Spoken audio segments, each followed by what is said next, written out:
evening, everyone. In the midst of chaos, there's opportunity, says Sun Tzu in his famous book, The Art of War.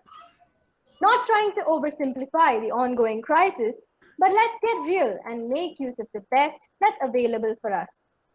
As the novel pandemic, COVID-19 outbreak is taking its toll on millions of people around the world, I thank God Almighty for keeping us safe and also for helping us conduct this webinar on behalf of the Department of English under the leadership of Reverend Father Joshi Chiramkari CMI, the principal of KCMT, and Mr. Cijo Joseph Chennelil, the head of the department. I, Aishwarya Biju, and Aleena Anna Aji of second year BA English together welcome you all to the webinar on the discernible contemporary trends in writing, especially poetry. Before we begin, let's take a moment of silence.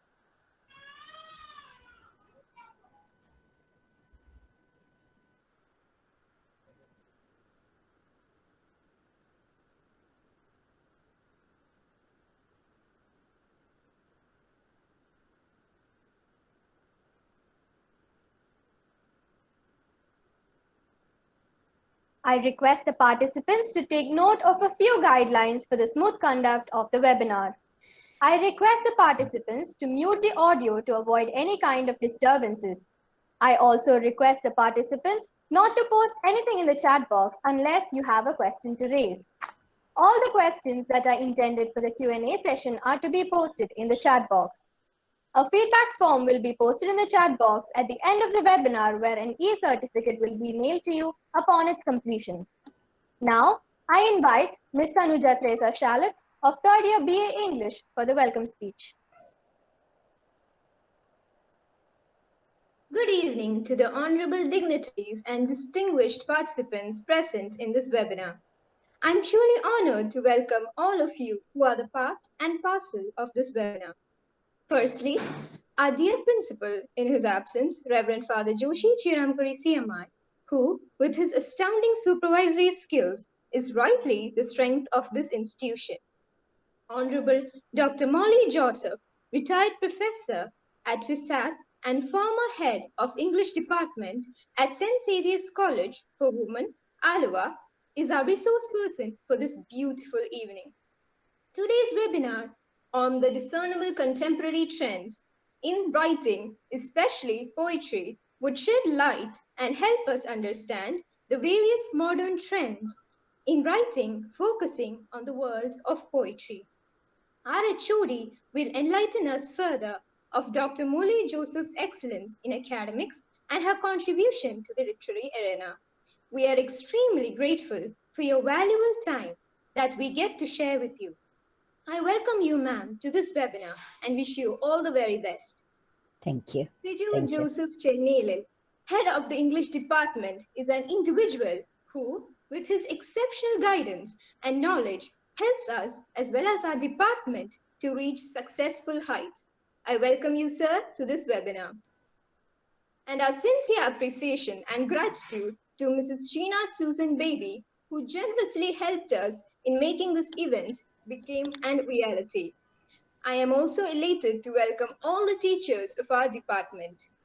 I also welcome all the KCMT English department students and everyone joining in now, hoping that each of you will gain an insight from this session.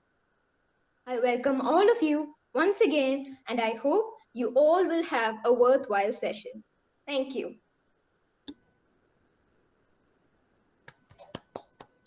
Thank you, Sanooja.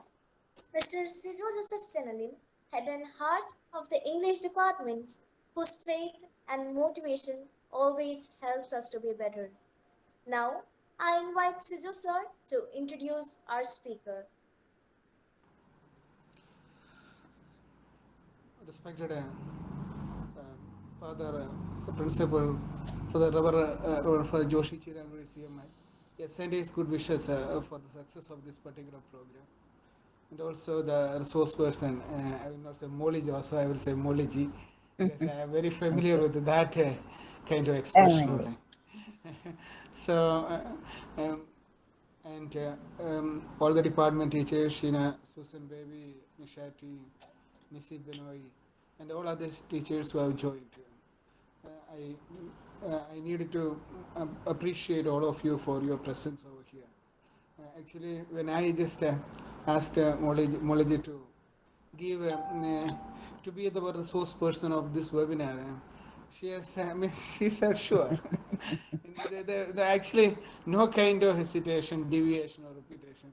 She readily agreed to it, and she turned up at the right time, because yesterday also she was keeping touch with me, and today maybe by 4:15 onwards she was asking me about the link. See, that clearly indicates about I think the magnanimous and generous nature of this great individual. And I must tell you, you don't because her appearance gives us a kind of false notion about her. She is a formidable figure, especially in the field of God, literature, and that is for God. sure. Okay, and I need to talk at length about her. I will just do that, because so many qualities rolled into one in the personality of Molichi.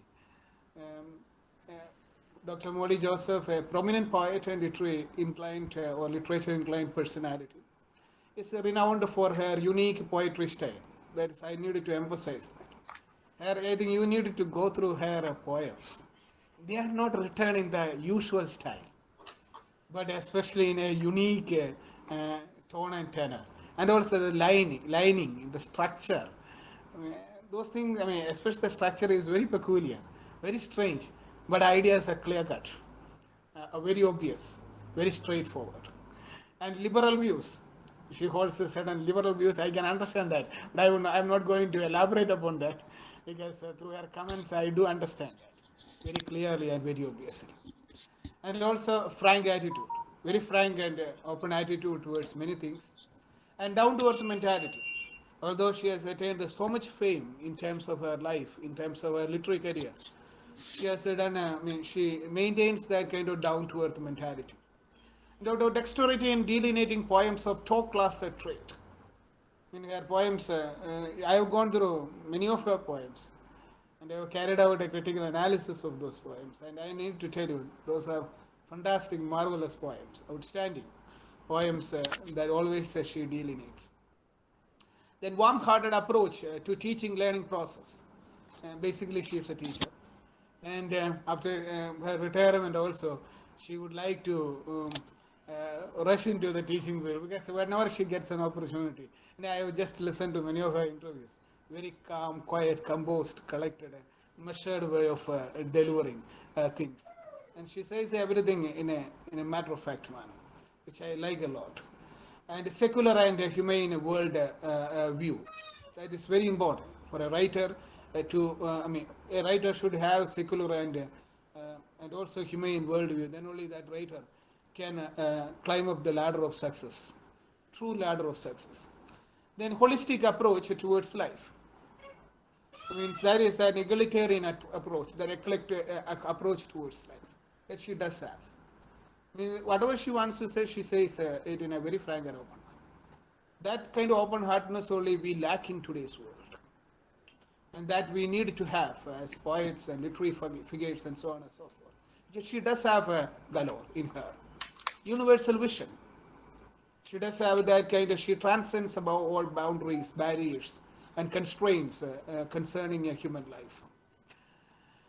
And also, especially in-depth knowledge and wisdom in arena of literature, that she does have galore. She wades through literature like anything. It means she knows. I mean, she does have that in-depth knowledge. That's why she can do so, one way or the other. And also a wide-ranging exposure to poetry of national and international caliber and character. I think the number of poetry fest that she attended, especially poetry international and national poetry fest. I mean, festivals she attended. I think they are very much. I mean, so many fest of different magnitude in different parts of the country. She's widely known. That is something that I needed to insist. And also an all-encompassing take on life in general and literary matters in particular. So for a literary figure, I mean, to be in that zenith of power or pinnacle of power, she must hold those kind of qualities. She does have that. And her achievements in the world of poetry are simply unfathomable and bottomless, to say the least. Because, when I discuss about her poetry with all the contemporary Indian poets, definitely they always say privately to me, and even also publicly, hers is a unique way of writing poetry.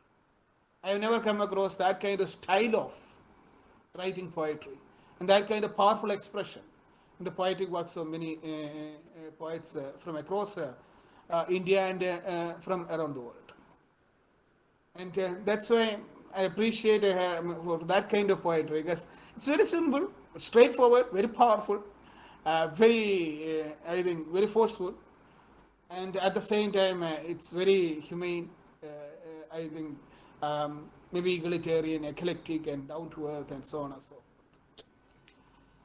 And the thing that I like about her the most is her indomitable, irresistible, and irrepressible enthusiasm in imparting knowledge pathways to the young minds. I think that is something, that quality, that is the predominant quality of this mighty personality. We are so privileged to get her as the resource person of this webinar. Now the digital platform is all yours. Over to you, respected Mauji. Thank you, Dr. Cijo Joseph. You are most welcome. You are most welcome. I don't know whether I deserve all that you spoke about me. The august audience, including the faculty members, the principal is absent, I think. Yes. And my very dear students, the youngsters, whom I would love to address and talk to every time, everywhere when I go for poetry fest or whatever. I make it a point to visit one university and never miss a chance to speak to the youngsters. And yes, now that Dr. Cijo Joseph, sir, you are really blessed, my students, to have a faculty of so much of potential leading you as a HOD. I have always marveled at the incisive, insightful way with which he looks at things, analyzes, and comes up with the right takes on things. That's something unique. You need to be very, very original.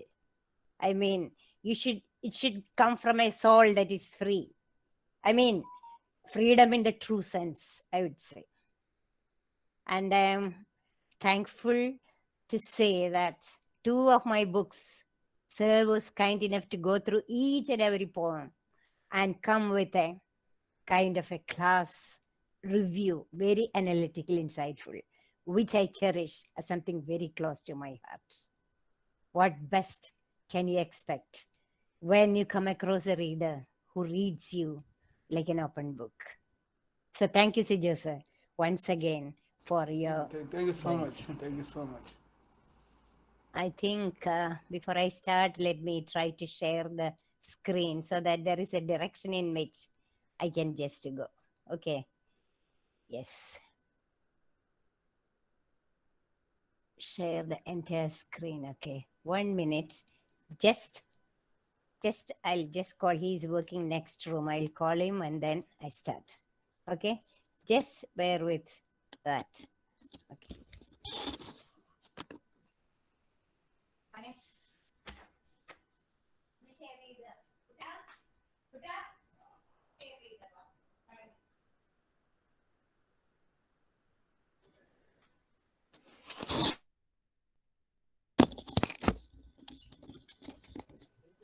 Sheena, make it big screen.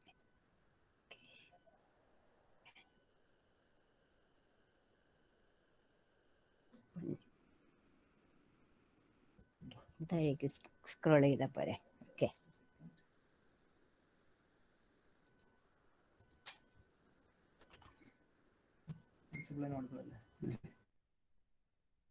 Yes.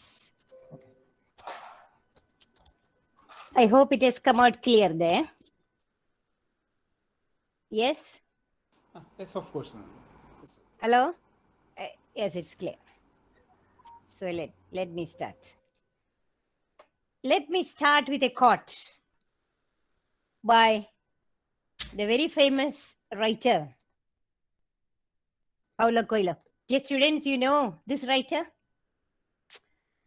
The great writer of the great novel Alchemist, any number of writings of his, they stand the test of time. Here comes a quote. When we least expect it,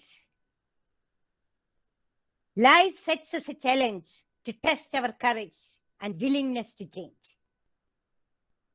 At such a moment, there is no point in pretending that nothing has happened or in saying that we are not yet ready. The challenge will not wait. Life does not look back. Dear students, when we come to the contemporary scenario, these days, especially this COVID scenario, you could say post-COVID, it is subsiding in somewhere or other. And while we are walking through these slippery sands of uncertainty, unpredictability, hanging around, for a writer, for anybody, even a scientist for that matter, how to cope up with the fleeting times is a Herculean task. But Paulo Coelho says, there is no point in pretending that nothing has changed or I have no time for it. No. Since I am addressing you youngsters, I am just emphasizing it again because I know you're all BA literature students with takes of your own on life, on the world around, on the changing scenario. And here in this talk, I am going to emphasize the different ways with which we are negotiating with this reality. Yes, with special reference to poetry because poetry is my domain. But even in fiction, non-fiction, poetry, art, whatever be that area, the resonances of contemporaneity vibrate. Okay. But before I go into this, I think I need to give you some idea with which how the trends existed in the previous times. Of course, you need to know the background. You are studying Elizabethan period. You are studying the period of Renaissance. You are studying so much about the Victorian period and all that. It started at a time, when Chaucer was there, the very father of language. And all those great stalwarts, what to say about our great Shakespeare? Okay, life or art is perennial. Even now, Shakespeare resonates in our day-to-day lives. And when we come across any character, you're studying Canterbury Tales, aren't you? Chaucer's. The raw characters that he presented, we come across in different changed phases in our contemporary life. So it goes on life in the endless flux. In 1798 came just a hasty way of backgrounding, giving the background to what I'm going to say. 1798 was seminal, the publication by Coleridge and Wordsworth, Lyrical Ballads. There they set out a kind of a new trend. Till then, people like Milton writing on Paradise Lost, they thought poetry should deal with something sublime, high, exalted theme, and the style should be exalted, something more than the ordinary man's language. Here there is a definite cleavage made by Wordsworth, Coleridge. The romantic trend begins where they say, basically, poet is a man speaking to men. Let the idiom of the common man be there. That was the first clarion call. And later it proceeds. You just study British history, you study, and you study literature. I'm not going all deep into that, but I'm just telling you. Later what happens, there is neoclassicism, once again interest in classicism, age of reason, and then the Victorian period of dilemma, they say. Why it is a period of dilemma, you know it very well, I'm not repeating. There was a conflict between science and religion, man finding it difficult what to accept, what to reject. Darwin came with the theory of evolution. And then Mathew in his famous poem, he says something like, I think it was there in the last part of it only, where I quoted from Dover Beach. See, Mathew on Dover Beach says, the world all around is full of confusion. Only one thing we can do, my dear. Let us be true to one another.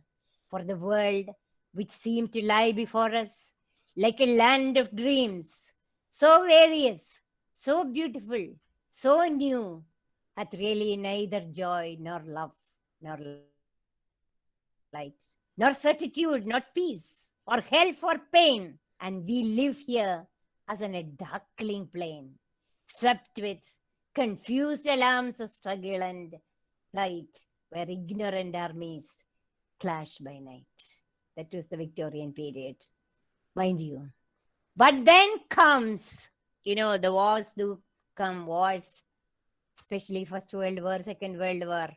It broke up man's concept of the world, there was so much of fragmentation, modernist, postmodernist spirit. And when words are said, poetry is an expression of personality. Here, T.S. Eliot says, poetry is not an expression of personality, but an escape from personality. You might be remembering any number of definitions Wordsworth give. Poetry, emotions recollected in tranquility. He reframed it later. So here, man's way of looking at, as I said, the flux, the flow of life. When I think about flux, my dear students, I think of that famous Heraclitean statement, you can never dip your hand into the same river twice. You get it, my dear students? The moment you are looking at water, it is flowing. The moment you are near it, the moment you point out your finger into it, the water is flowing eternally. It's not stopping. Same with life. So how can a writer condense it? How can he amalgamate it?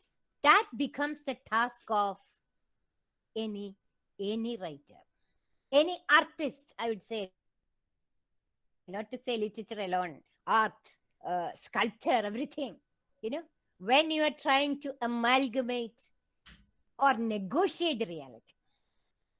And you might be studying the very seminal poem of T.S. Eliot, The Wasteland.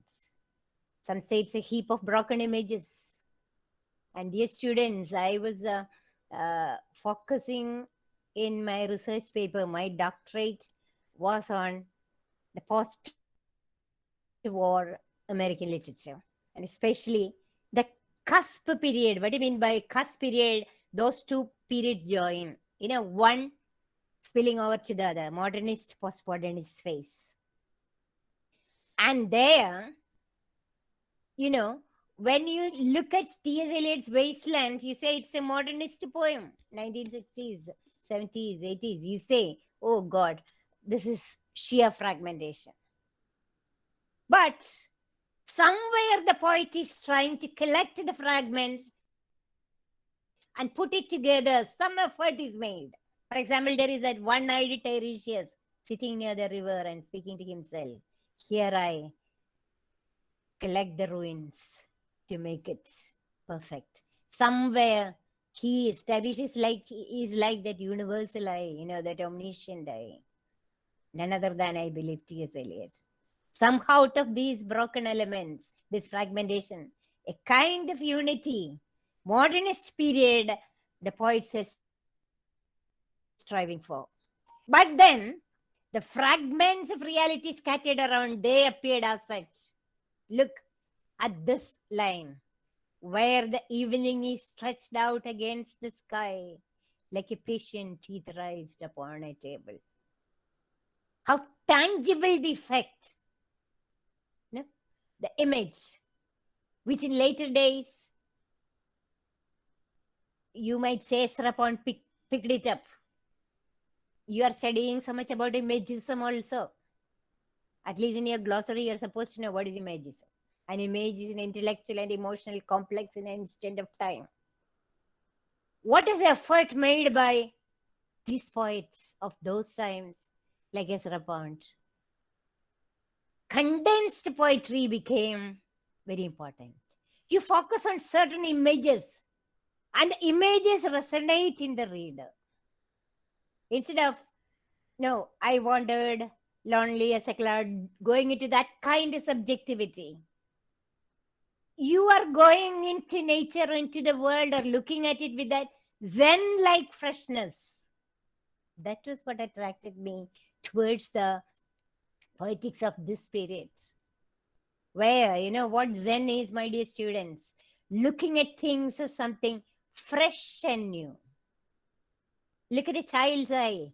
Even Wordsworth says, gone are those days when the rainbow, it was there, when I looked at it, my heart leaped. But later, the veil of familiarity falls on everything, and I don't find the newness.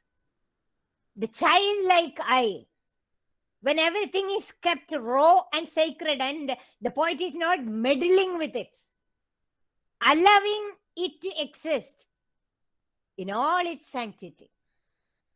Ezra Pound started it. Look at a poem of his, my dear students, in a station at the metro. 3-line poem, just 3 lines. First, the caption usually in these poems become 1 line. In a station at the metro. Faces in the crowd, petals on a wet black bow. At one read, you feel, oh, what is this? How can you say? Dissertations, ever so many were written on it. You know, when I went deep, read deep into the kind of amalgamation of reality this way. Once while I was standing at the other station there in Mumbai, you know, that is there. You know, you stand there and the faces in the crowd flowing. I know you might be having that experience. Railway station. Any number of faces, each different from the other. You are like standing there and witnessing the flow of humanity. And then the lines resonated in me like petals on a wet black bow. Usually petals, where can you find petals? In green bows, you know? But here, when he refers to that, the rich and variegated level of life is being focused on. One so different from the other. Juxtaposing the opposites, you yoke things together, and that is an image. And then it falls onto the psyche of the reader. As I said in Dada, it appeared to me, maybe you are in some other place, you recollect it. Maybe you feel a person's behavior, the unpredictable behavior of a friend of yours. Again reminds you of the poem and the image. How life is constituted by this rich, variegated, one different from the other fragments. So this was how poetry, or the outlook on poetry, was taking a turn. And here comes my poet. I picked up this doctor poet as my poet for my research work. I'm just looking at time, 5:30. Okay. There, this poet was a successor of poets in the line of Pound and others. And there is one poem which has become very seminal, very important. So many dissertations have been written on it. But at one read, you might say, oh, what is this poem about? You might be studying is, I think, for PG or PG students, these poems are included by Carlos Williams, the doctor poet. You know, my students, he was so busy as a doctor working there in that part of America, especially near to Patterson and all. And then sometimes it will be a wife on the pangs of labor pain inside. But it takes some time, for the baby to come out. This busy doctor would be going inside and scribbling down something. Sometimes the poem is born on the page, and then he goes there, he can see the baby is also born. See how he was just managing these two different fields together. I had a great admiration for this Dr. Poet. Here is that wonderful poem of his. Much depends upon a red wheelbarrow glazing in rain water beside the white chickens. While I was doing MPhil, I had a mentor, a great guide, Dr. Rajiv Krishnan. He was there working in IFLU Hyderabad, and I think now he has left. He is a sage by himself, Dr. Rajiv. He was the one who opened our eyes at looking at things this way. And he didn't take the class as such on poem or explain or whatever. He just gave it. William Carlos Williams, today's task for you is this. You take it home, students. And how does it appeal to you? Come with it tomorrow. That is your task. Yes, we had been introduced to this kind of trends, the most modernist, postmodernist space. So we could come out with wonderful, wonderful interpretations. Some people were just saying, the red wheelbarrow is glazing because in the rain it's like that. And then the white chickens are moving around, very pictorial, sir. Some were just scratching the surface. And some, including me, felt there is something here more than that meets the eye. Isn't life like that? Everything depends upon the way we look at things. No? That is what Einstein also said, relativity theory, that became very predominant, multiple perspectives. The period was characterized by that only. Because, you might have seen a movie, Mohanlal's movie, Life is Beautiful. And then there he says, his wife is upset, the students are upset on something, but he's a wonderful professor. He says, now you close one of your eyes and look at it through this eye. Don't you feel it has a different shape? And then look at it through another eye. That is another shape. So it depends on the way you look at things. It's a great universal truth. The red wheelbarrow can glaze when rainwater falls on it. Otherwise, the red wheelbarrow under the sun, it can get faded. But life is full of, as Pound put it, opposites. Juxtaposing the opposites. White and red, yes. That's there. Animate and inanimate. Wheelbarrow. Then chicken. That is animate. One is animate. White chicken, full of life. Wheelbarrow is something of a mechanized thing, So everywhere when you look around, it is the eye that matters.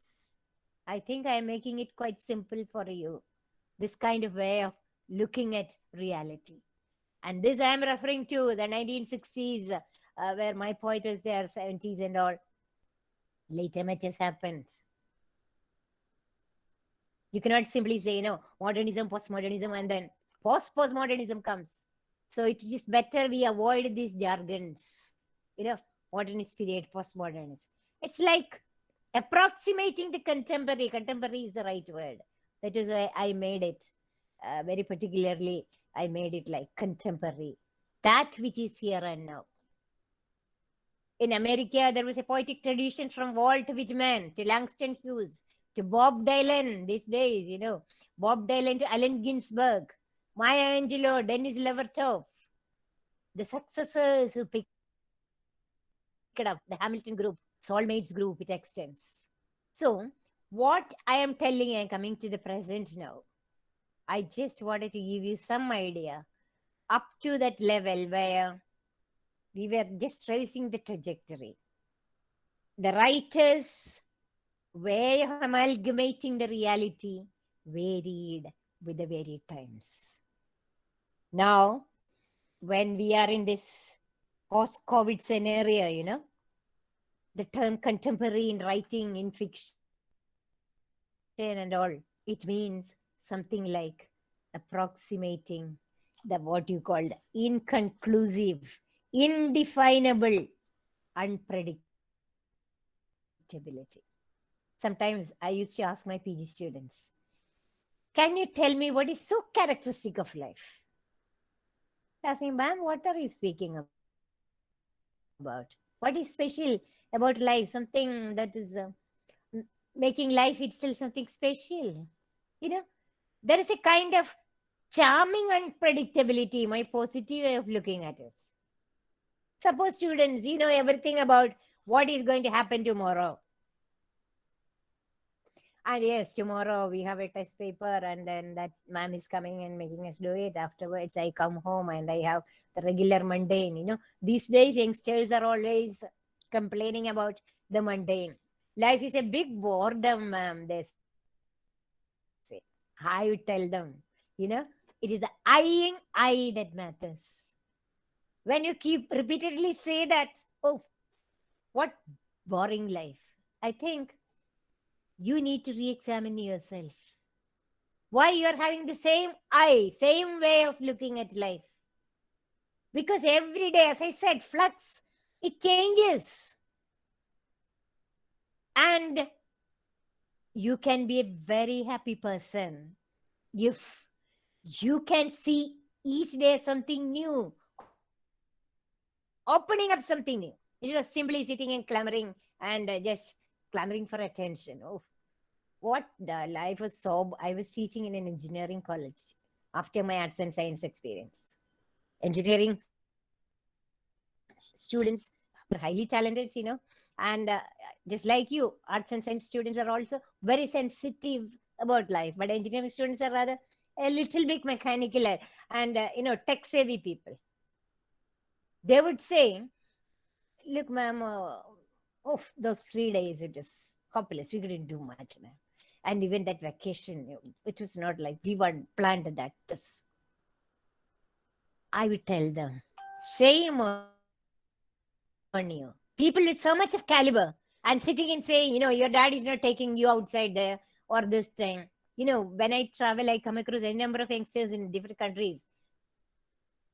Students of your age, earn while they learn. They are up with some activity or other, not simply depending on parents for anything and everything. I'm not making this literature class into a motivation class now, but I'm just telling you, the way you look at it matters. That was what was peculiar about writing also, that changed man's vision of life. And today, while I was just going through, for any class, I feel I should do some homework. I am not such a great person like a walking encyclopedia of knowledge.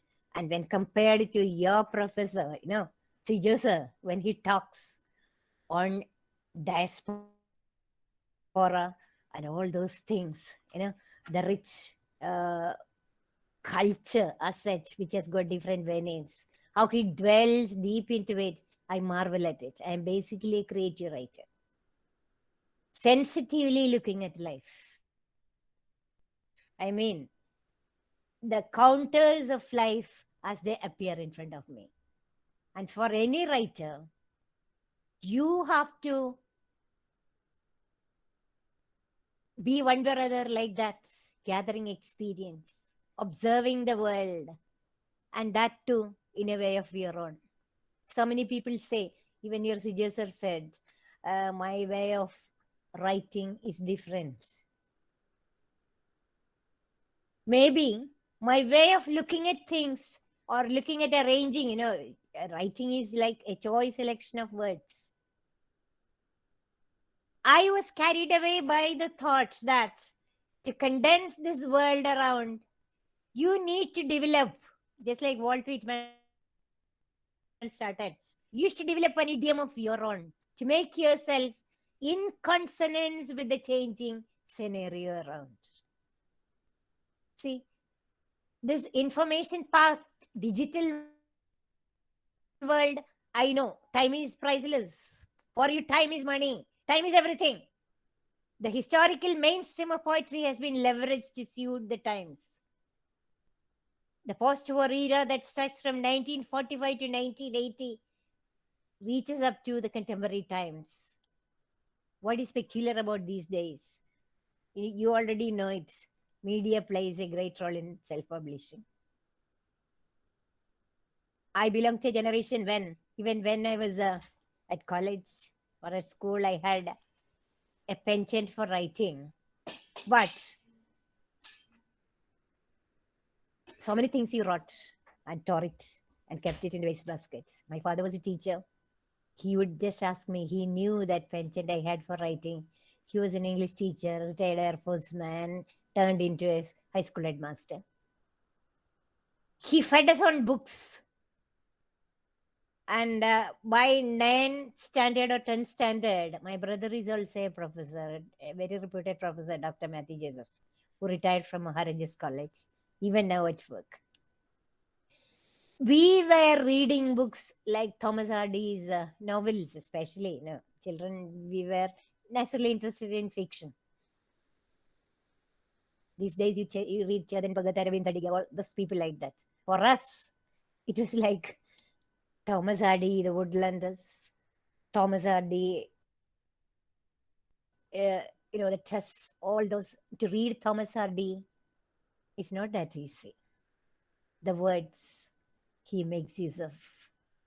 And every page, what we would do is we would underline the difficult word or expression.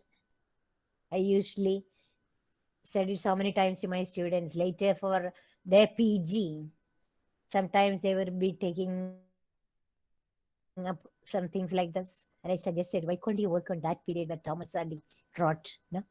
And then you can highlight. They say, man, what a difficult nut to crack. What a language. I would sit and wonder, see, by 9th standard, 10th standard, people of our generation were able to read it. I still remember in Woodlanders, the novel, there's a line, Woodlanders, you just pick it up. Do read, my students, just to grow. I mean, to develop your language, your idiom, your style of writing. It's about a villager, Giles Winterbourne, falling in love with a girl. And she belongs to a higher strata of society. She's not much interested in this villager, but he's quite robust, active, a young man. Otherwise, in many ways, a very desirable person. But she falls in love with a village doctor who comes to the village. And the doctor has seen so many women like that because he often gets transferred. He lives. The girl is crestfallen, just like the triangular love in film stories. What happens is she is really dejected. She falls sick and then is like confined to bed, nobody to take care. But Giles, loved her so much sincerely. He goes there to see her. She is just a withered seed husk of a former self. I hope you get the image. When the seed is gone and the husk only, like she has shrunk into nothing, lying down. But one sentence, maybe I was a bit romantic that period also, One sentence of Hardy was catching my attention. One look at her, Giles, the withered, the embers of old love glowed in him. The embers of old love glowed in him. I underlined it. I even now keep that book. Embers covered by ashes, the wind is blown into that. What happens? They glow. Later, in my college, they were bringing out a manuscript magazine and all that. And then they came to me, ma'am, tell us, suggest us a caption for our manuscript. I said, you don't get it. Why can't you work it out, my dear students? No, ma'am, just suggest. You are a bit of a poet. I was not established poet that time. But they could sense it. I said, glowing embers. Glowing embers. Do you get it, my students? Goosebumps. They say, man, yes, classic. That is how it went on. I would say I have any number of memories connected with my academic days in Arts and Science College.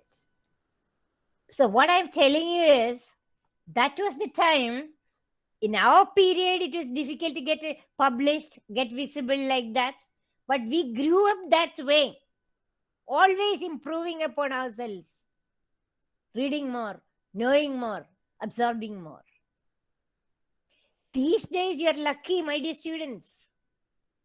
Self-publishing, you can write. You can publish. The media is there. Social media, how many people are coming up, especially these COVID times.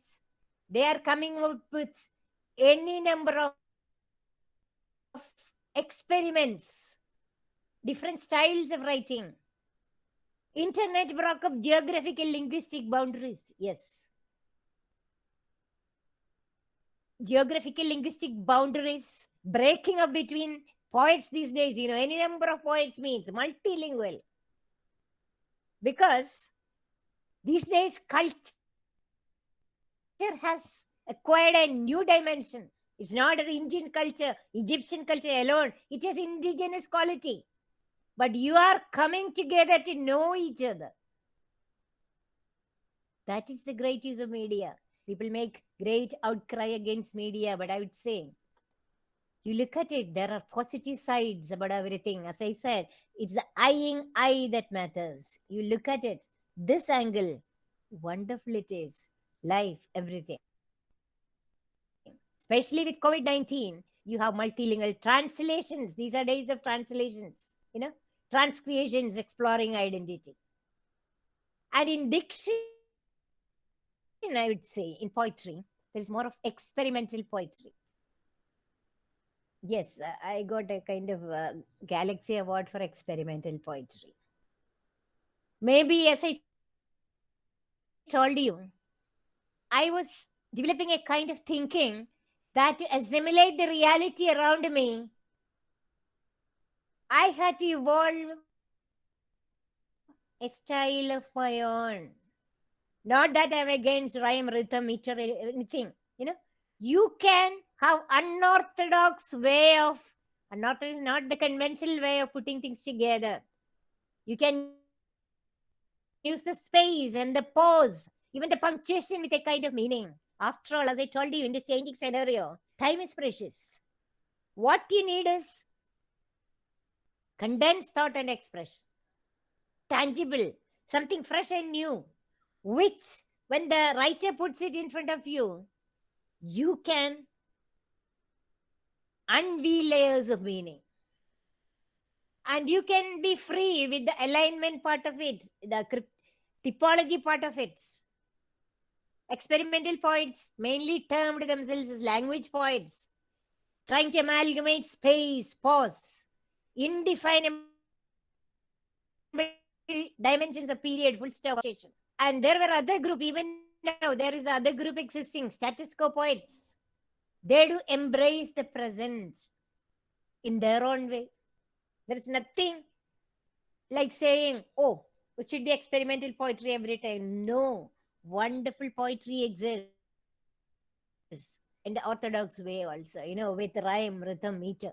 When you order it, it is like a kind of ordering, modernist, postmodernist period. I just want to highlight one aspect because you'll be dealing with that in your academics, even not even with degree, but with your PG. There comes a period when, modernists, as I said, Eliot and all were trying to gather things together desperately.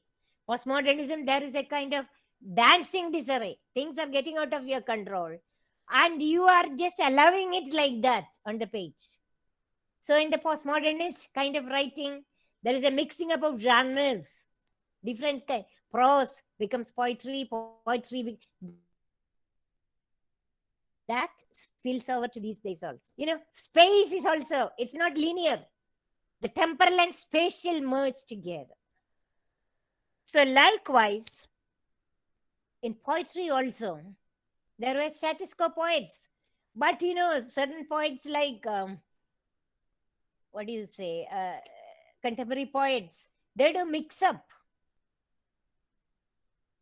different, even conversational style they do bring in. Even in fiction, J.K. Rowling. Even a poet like Elizabeth Bishop,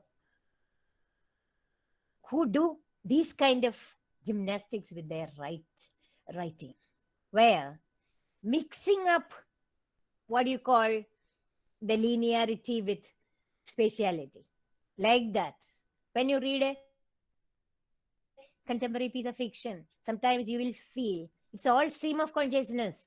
You cannot locate where is the central author, omniscient, omnipotent author, beginning from the beginning to the end. No. Sometimes, even Salman Rushdie, when you read him, sometimes you find where is the thread of the novel? Because in another part, another character. So where is the author? You're at your wits' end, but at the end, things fall into place and you get the feel of the right. My PhD dissertation was on a book called Patterson.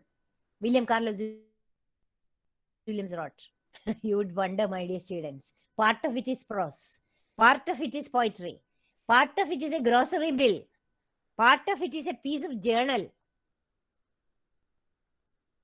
The world inundates the canvas of Patterson. It is difficult to locate what is what, where is the I, where is the linear thing, where is the temporal thing, where is the spatial thing. It is a task, but I could locate it within the cusp period, the straddling tendencies of the modernist, postmodernist era.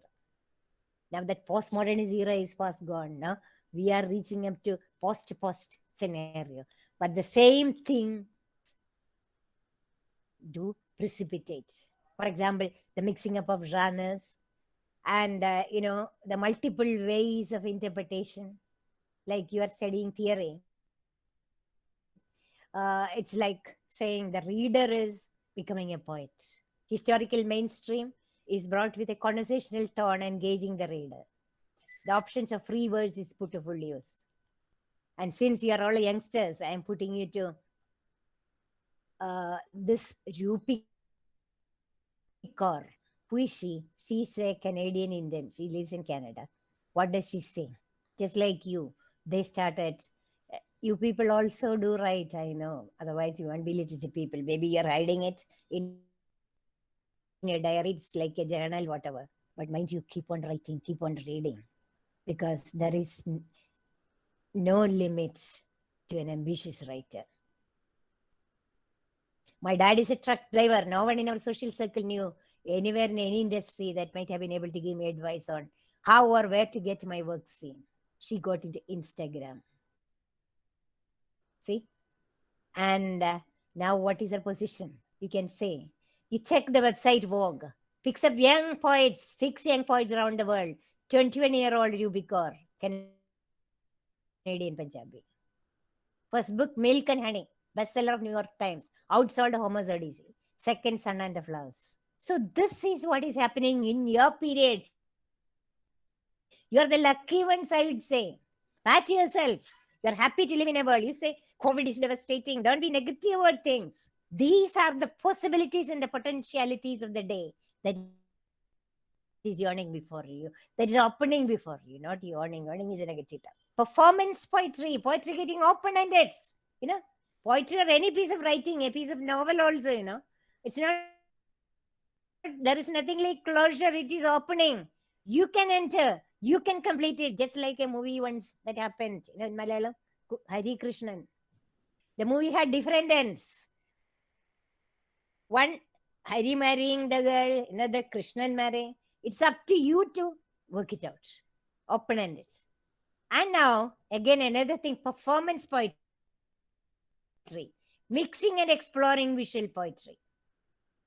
That is, I would say, that was something that actually brought goosebumps in me. I think time is fast approaching 6 o'clock. I have to be keep to time also, serious. But before that, I would like to inspire these students, these wonderful students of yours, with some piece of performance poetry that I saw in Kenya Kisi University. I went over there one time, it was wonderful. Rara University, Kisi University, it was conducted in the campus. Students were organizing it. Poets from different parts of the world were there. Oh, my dear students, it was an eye opener. The young ones who came and did it, their performance on stage, it was so scintillating. I hope I can open it. The sound is coming. It's like, they come from a generation of their parents who were undergoing suppression, oppression in all ways in the campus. How they moved around. And then, 1 minute, can I get a help? Just a second, in the next room. I have to give the sound to it. Just a minute.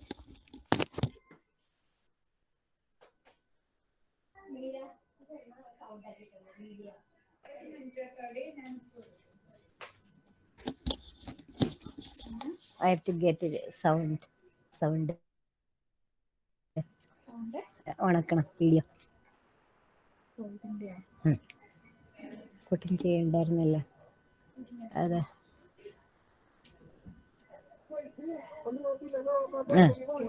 വെറുതെ ചെയ്താൽ മതിയല്ലേ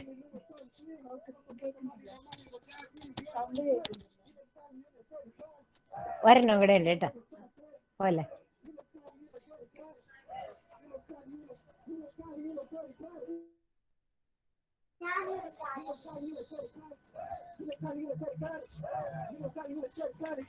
Meera stop ചെയ്ത് അടുത്ത എടുക്ക അടുത്ത മുമ്പിൽ ഒരെണ്ണുണ്ട് വേറെ ഒരെണ്ണുണ്ട് തൊട്ട് മുമ്പില് അത്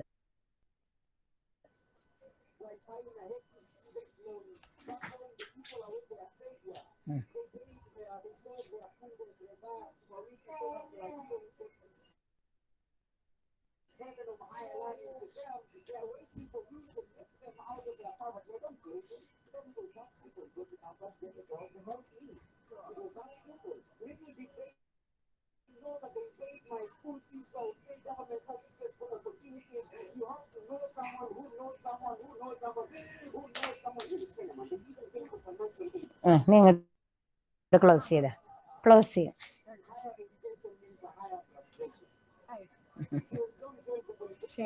ഓക്കെ ഷെയറിംഗ് അല്ല ബാക്കി പ്രോസ് പറയണം okay yes I hope you heard it, my dear students, how boys and girls of your age are speaking about the realities that they face. Gone are the days of oppression. The white man has left the land. But the new governments, no good. They are catering to their favorites. One particular tribe in power, catering to that part. The very next day, these youngsters took us to certain villages. I think I don't have time to spare stories on it. I do have wonderful stories. I mean, realities, which when I came back to visit, I told them, look, my dear students, you are living a blessed life in this part of the world, where a girl of your age I found in the tribe, barely 20, having 3 children and an unwed mother. Like a mother hen pecking around, trying to find out how to feed her chicks. And when I asked the child, the elder one, what do you want to become? My son, are you going to school? The mother was saying emphatically, look, ma'am, I'll see that he goes to school, because you shouldn't have my fate. And then the son was saying, the little one, the preliminary standards, my only dream is that during winter, when it blows so harsh, it would be like storm coming over. They're barely not even thatched sheds, just canvas tied up sheds. They would be flying over, and my mother would be huddling us together with that blanket around and crying. I don't want to see my mother cry, you know. And I look at the yard where her slum is located. There is a mother hen pecking. They have poultry, That's how they make their living. The mother pecking, small this thing and giving it to children, scratching this thing. Isn't that young mother, barely 20, doing the same? So, my dear students, that's a reality that lies around us. And it is for us to open our eyes to the world. And for you, it is a world of opportunities, I would say, with a sense of hope and the future, whatever be the thing, COVID or no COVID. Let your mindscapes grow. Reach out to the world where there are, mind you, a large section of people in the other part of the world. Look at what is happening in Taliban. Look at so many other places, they are struggling with poverty, inadequacy. And even in our own scenario, the other day I was speaking to a person who was having any number of tourist boards and all. COVID has struck them like anything. He finds it difficult to pay it. The loan that he has taken to repay the whole thing. How COVID has even devastated the economy. People suffering. Let it be a kind of eye-opener for us, this education, our writing, our way of looking at it. Okay? Approximation of reality at close quarters. That's what is happening in contemporary writing and in poetry also. And look at, I was just reading a few poems by 6 of the poets chosen this month for young poets taken for the National Poetry Day. They are all writing about small bits of reality in simple language of their own. Nothing rhyme, rhythmical, or metrical about the structure. What they feel, they pour out. That is it. Louis Gluck was a Nobel Prize winner. She said, I just feel it. And I write about the personal, but I don't know when the reader reads it, it becomes a political. The local becomes a universal. It's not like you're projecting a subjectivity like anything.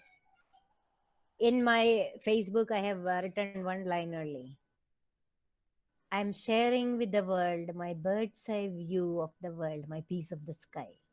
My piece of the sky obviously is your piece of the sky also when I write. The local becomes a universal. So that is a trend that is happening nowadays. And there is nothing like a poet with a gown, established poet. What not? Keep on writing. Keep on relating yourself to the world, not glued to your computer world, your job, your this thing. Yes, that's not. For us, especially for you at least, as literature students, because the world is wide and it needs your attention.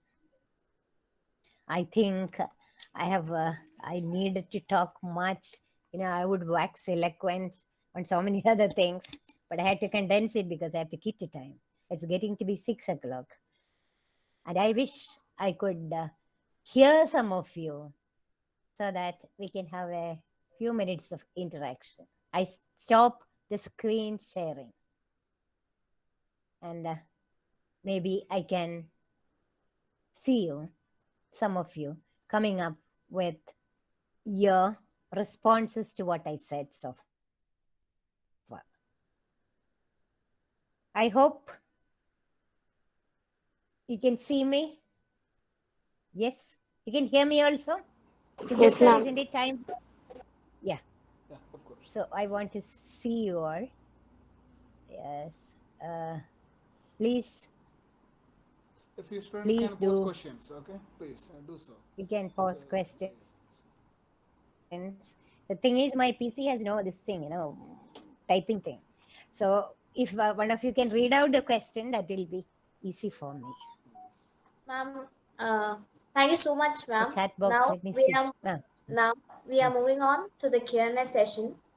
All the doubts and questions can be raised in the chat box. Ma'am, the questions will be read out to you and you Yeah. can And answer somebody them. will be reading it out. Yeah. I'm waiting for it, my dears. Please do read those questions as they turn up. Or you can personally, I would like to hear you. The very person who asked the question, daringly come forward. I'm supposed to speak to Good Molly, evening, ma'am. I ma'am. would like to listen. Yes, wonderful. Who are you? Ma'am, Sunaina. my name is Sunaina. I'm a second year student Yes, of Sunaina. Jyoti College. I'd like to know about Wonderful. your motto of life and your message to Ah, youth and growing yes. writers. Yes. That was actually what I was talking all this while. Future is in your hands, my dear students. Sunaina like group. I love your group. You are a vibrant setup. No wonder you have a vibrant HOD also. And all the faculty there. The future is yours, my dears. To warp it out, it is in your hands. You are the author of every moment, as somebody put it. As I said, the way you look at it, don't start the day simply by saying, oh, what a boring day. I do the mundane everything. I wake up, I brush, I do that. No. Find out something new in each moment. Maybe your mother is cooking breakfast. You go and stand near her and find out, Amma, how wonderful today you are doing this, and the chamandi. You have some idea. I mean, show zest in life. I mean, my message to youth, because these days what I find is the usual complaint about life being boring, whatever, or you're sitting glued to your mechanisms, especially the techies I was addressing in Fizat. They would sit hours and hours thinking that that is only world. No. I started something called a Rolling Stone Literary Association there. Rolling Stone gathers no more. That is a time that great floods came. Along with a few teachers, we took them to those villages. We adopted one village. And these electrical engineering students and all those people were trying to do something, connecting, building up the houses and bringing back normalcy to the houses. And at the end of the day, we would ask them, how do you feel today, my dear students? Yes, ma'am. Life has meaning. Life is beautiful. Because the glint of satisfaction you see in the needy person's eye, that gives meaning to our life. Not simply cocooned in our own selves like my future, my marriage, my car, my wife. There was that very famous speech by Aravind Tadiga at IIT campus. Yes, students, don't think that life is a big lemon and spoon race, he said. You run with the lemon in your spoon to reach the target. You are in a hurry to reach the target early. But once you reach there, in the spoon, the lemon is not there, but you reach the place. What is the point? You get a high cushioned job. You get so many other things. You get high perks because you are a robot-like person focusing on your work, workaholic, no work-life balance. You come back, you have your Mercedes, whatever. You come back and knock at the door, you find your wife has left you. Because work-life balance, you didn't know that is the crux of life. You have a Mercedes, but you don't have the proper, sitting position. You feel your back is gone. What is the point of having a Mercedes? So this is the right balancing, that matters. And especially with writers, young writers, as I said, do read a lot. No one is born a writer. In a fine morning, you wake up and I want to be a writer. Not like that. And in social media, sometimes I feel just for the sake of writing or for a kind of sensation, some people indulge in all that. But that's not the way. There should be a kind of perseverance. There should be a method of discipline, a self-study. You read any number of works. You come to know the frames of mind that worked behind it. Intensely assimilated. You go through it. You develop your own individual way of looking at things. Especially you people, literature students who take up literature with interest. Literature makes you better human beings, better thinkers, better writers. You have that sensitive edge to things, Sunaina, like students. Have I answered you, my dear Sunaina? Thank you, Hello? ma'am. It was really useful. Thank you, my dear. Any more question?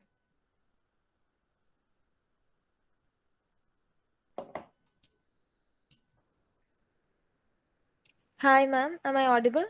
Yes, very clear. Your name? Ma'am, I'm Fiza I'm a third year Fiza. student. Fiza Saibit. Yes, Fiza. Ma'am, could you please explain how far the latest literary trends have influenced poetry during the recent times? Yes. As I said, the latest trends, as I said, one of the latest trends is fast-moving world, big rat race. You have no time. You know? So what you need is condensed thing, quick. Even though there is fiction that is quite in vogue, I think poetry carries along because poetry is speaking more through writing less. There is a real future for poetry, I believe. And these days, any number of people are reading poems more. That's why any number of people are writing also more for self-expression. You get a kind of cathartic effect when you write it out. I would tell my students, my literature students usually, they say, ma'am, writing is not in my line. I said, start writing something like a kind of a daily diary thing. Every day you start something. What happened that day? What you felt that day? Keep a diary like that. You are not going to publish it or whatnot. But some other time when that phase is gone, what a self-satisfaction itself you will get. Oh, that day my thought was like that. How I have grown or how I have changed. See? So make it a point that you do write. And you do live in a world where poetry carries. It can stand the test of time. It can actually make a better world. Not that poetry alone, good art, good literature, fiction, whatever. But poetry is time saving. You are not spending much. You turn pages and pages of a novel to find out what happened to the protagonist, how it ends, like that. But of course, taste vary. So I would say there is real future for poetry. And so many young poets in poetry groups, multilingual poetry groups. The senior poets are fostering a young group coming up. With so much of budding dreams when we do read your poems, what a sunlight feel we get, something fresh. You're touching life fresh, seeing life new, sacrosanct. You're not molesting it with your subjectivity. You are very effectively, very tangibly producing it on the page. Your poem becomes a kind of a thing on the page. Fisa, are you happy with my interpretation? Are you in the line of writing, Fisa? Do you write something? I tried to. Wonderful. That is it. Keep on writing, my dear. Well, Share thank it you. with others. There was a time when I was a student, I still remember, a penchant for writing was there, UC College. My head of the department room was somewhere upstairs. One answer, a poetic, you have to annotate and all that. Annotation was there, stock question. I annotated on Shakespearean this thing in a way of my own. Professor called me up from the class. Molly, who are you? He hadn't seen me even, the crowd, gallery class. I said, you have a peculiar way of writing, Molly. I loved the way of explaining things, summing up and all. Okay. Do you write something else? I was so shy.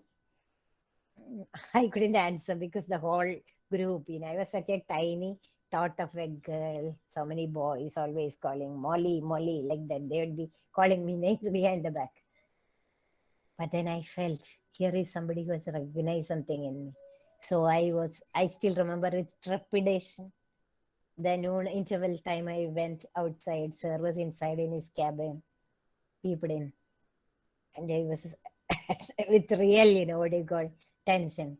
And I showed him the little bit I wrote. He was patting me, saying, give it to the magazine editor. Let it come in the magazine, Molly. Keep on writing, my girl. Such pats, the very feel-good factor help you grow. Nambiar sir is gone, but I still acknowledge the blessing I had from great teachers like him. This Teachers' Day, they were asking me to speak about my teachers. Another teacher I had in Maharajas College, Madhukar Rao sir, another person who ignited us with sparks. Fisa, work on it. You have it in you. Believe in yourself first. You might be afraid to show it to others. But these are days when even without showing it to another, you can put it in FB. Let people read it. You can see how your thoughts have been well viewed by others. There are people to read it. There is future for it in writing. Okay? Yes, ma'am. Thank you. Thank you. Yes. Anyone else? Or are we exceeding time? It's 6:15. Cijo sir.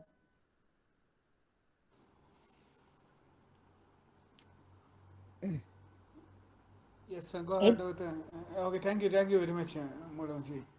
Okay. Anybody else wants a question? Shall I read one poem that I wrote for students? Have you closed it? No? Please go ahead. That poem that I wrote for the youngsters, and I was reading it in Kenya, inspiring the youngsters. And it was a question that I asked the students at the end. And they in unison said, yes, ma'am, we are ready. So here it is for the students in this reputed college. I do read it, dedicated to you. Are you ready? That is a poem. Okay. Are you ready? Are you ready for the first step? Just close your eyes. Jump. Unafraid of what happens. Unafraid of what awaits. What you deemed failure prone, hanging high, leave it to the winds. Let tomorrow decide. This moment is yours, only yours. Are you ready to fly high above the roaring ocean, to seek its subsiding edge, sleeping like a child after a fever so fretful? Are you ready to float like the kite over the soaring mountains, standing guards to the valleys that stretch? Are you ready to shirk off the languid embers, smothering the flames you keep within? Are you ready to echo the sad, sweet song of the reed that moves and nods, keeping company with its own shadow? Now my question to you, my dear students. Ready? Are you ready? Tell me. Ready? Are you ready? Yes, you're ready, aren't you? The moment is yours, only yours. Remember that YOLO, you live only once, and make each moment meaningful. Thank you, Cijo sir. It is Thank you great so much. interacting with you. Yes, Thank you. please get into the valedictory section, please. Go ahead. Okay. Thank you, ma'am, for that wonderful recitation. Thank Due to you. time constraints, we are winding up the session. Now, Okay. I invite Miss Anfia Elizabeth Mathew of 3rd year BA English to propose the vote of thanks.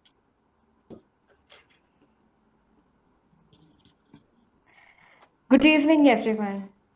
I deem it a very great honor to privilege to accord the vote of thanks on this occasion. First of all, let me take this opportunity to thank our principal, Reverend Father Joshi Chirankure CMI, whose efforts at strengthening our ventures has never gone unnoticed. Your presence in this webinar means a lot to us, Father. On behalf of the Department of English, I thank you, Father, for your valuable presence. Dr. Mona Joseph, the resource person of today, has enlightened us with her numerous and insightful thoughts on the topic, the discernible contemporary trends in writing, especially poetry. We are so grateful for you, ma'am, to take out time from your busy schedule to grace the event.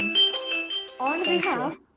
of KCMT and the entire Department of English, I extend my sincere gratitude to you, ma'am. Thank you. Thank you. Mr. Cijo Joseph Chennelil, our honorable HOD, who has played a very vital role in lifting our department to enviable heights and helping us recognize our true goals. Thank you, sir, for your guidance and support rendered to us. Well, an event like this cannot happen overnight. The wheels started rolling weeks ago. We have been fortunate enough to be backed by a team of very motivated and dedicated coordinators. Miss Sheena Susan Baby, belonging to the Department of English, deserve a very big round of applause for their contributions to make this event a great success. Let me conclude by thanking the students of English departments for their wholehearted support and all the participants for your valuable presence throughout the session. Thank you. Thank you, Manaji, for coming. Okay. Thank you. Thank you so much. It's a memorable moment that we had together. Okay. We have come to the end of the webinar. Once again, reminding you that the link for the feedback form is given in the chat box. Kindly fill up the form and submit it. Thanking all of you once again. Good night. Thank you to all of you.